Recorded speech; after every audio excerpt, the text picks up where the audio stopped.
Hola y bienvenidos a este nuevo episodio de Caminos a la Fertilidad. Soy la doctora Elena Santiago, ginecóloga y especialista en fertilidad y reproducción asistida.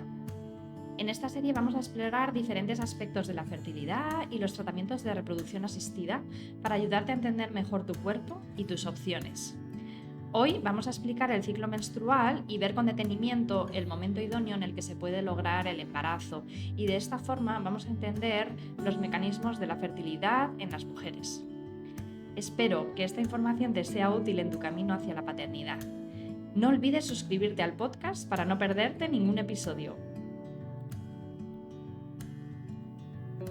Las mujeres tienen un periodo de vida fértil marcado por el ciclo menstrual, que se va a iniciar con la pubertad hacia los 10-16 años y finalizará en la menopausia, que suele ocurrir entre los 45 y 50 años. Ya desde antes del nacimiento, los óvulos se van a formar dentro de los ovarios en unas pequeñas estructuras que llamamos folículos, que son como bolsitas de líquido que cada una de ellas contendrá un óvulo dentro.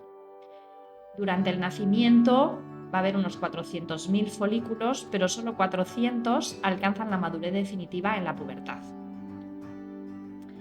La pubertad se marca por la activación del sistema liberador de hormonas en el cerebro, que va a hacer que madure el aparato genital, que haya un importante crecimiento óseo y que se desarrollen los caracteres sexuales secundarios, hasta la llegada de lo que llamamos la primera regla o menstruación, menarquia.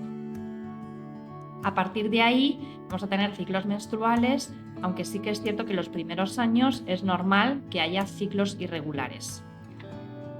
Digamos que se establece una madurez del ciclo menstrual cuando ese ciclo ovárico es regular, de entre 25 a 35 días.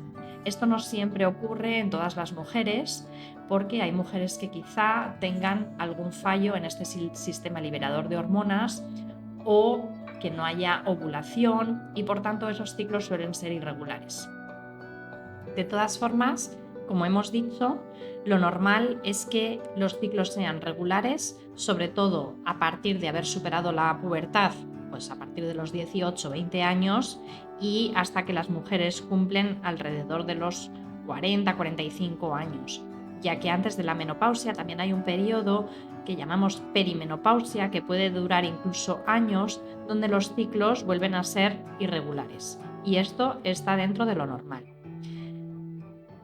Dentro de la fertilidad o el momento más fértil de las mujeres, ya no solo vamos a tener en cuenta el que se produzcan ciclos más regulares, sino también la edad es muy importante para saber si nos encontramos en un buen momento fértil.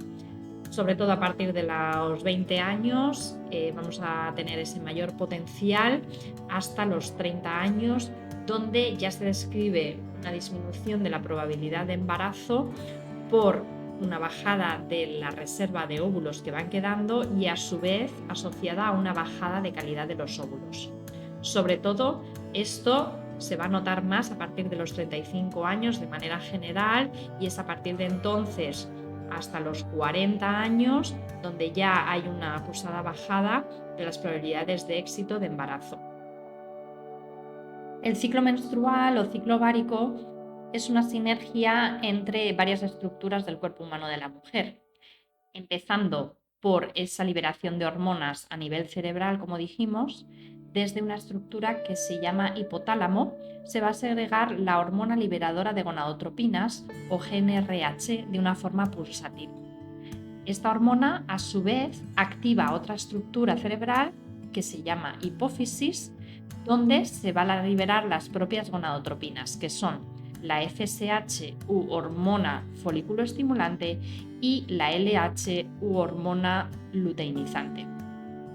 Estas hormonas, a su vez, van a actuar en el ovario para producir un crecimiento folicular, donde normalmente se va a seleccionar uno de esos folículos que aparecen cada mes con la menstruación, y ese folículo dominante es el que normalmente va a producir la ovulación, y a posteriori quedará un folículo residual en el ovario que seguirá segregando hormonas.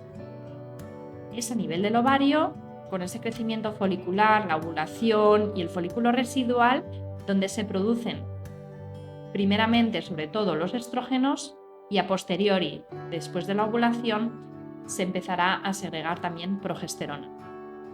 Estas hormonas, estrógenos y progesterona, son las que a su vez hacen que la capita de tejido que tenemos dentro del útero, que se denomina endometrio, vaya creciendo y vaya madurando para que se pueda producir la implantación de un embrión en el momento adecuado.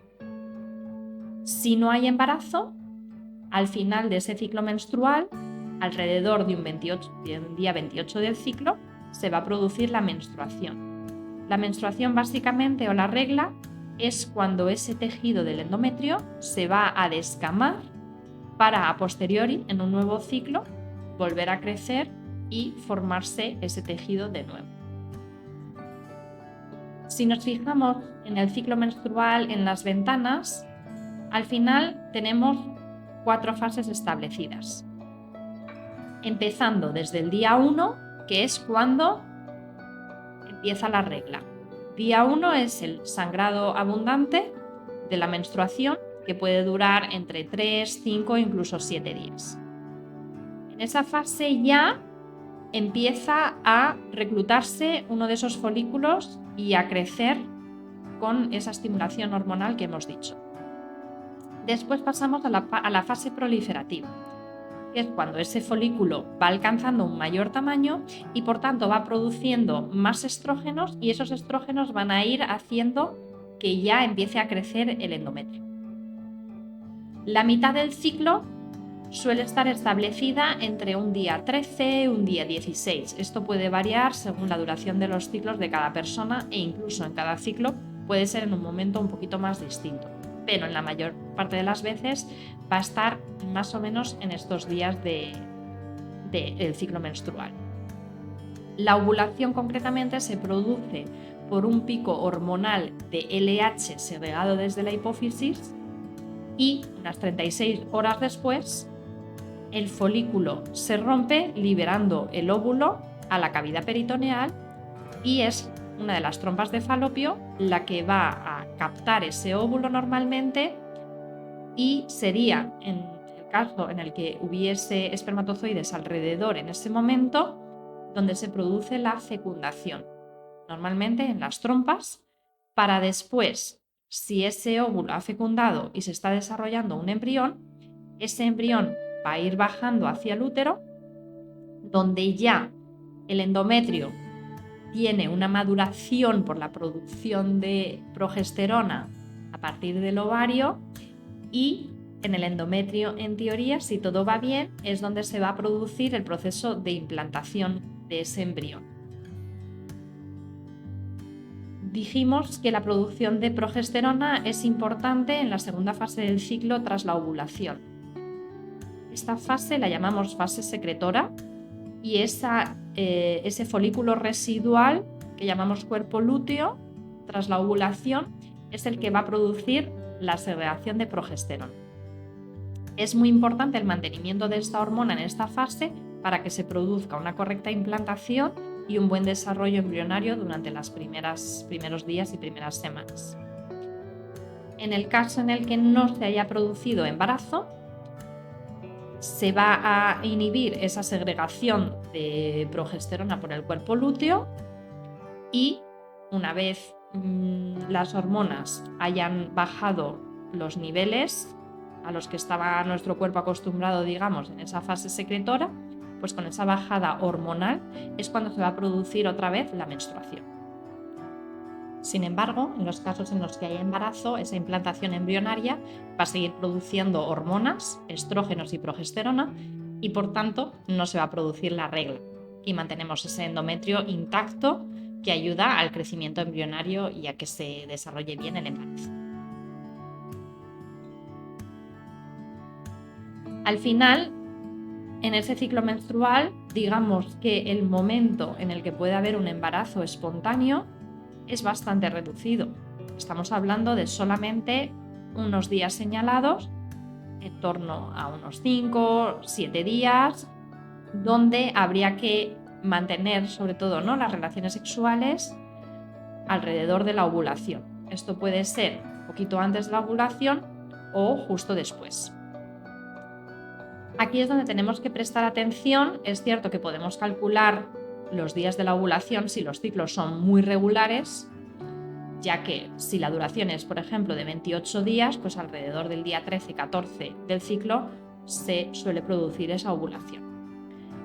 Pero de todas formas es importante tener en cuenta que la ovulación en sí puede producir una serie de síntomas bastante frecuentes y fáciles de detectar.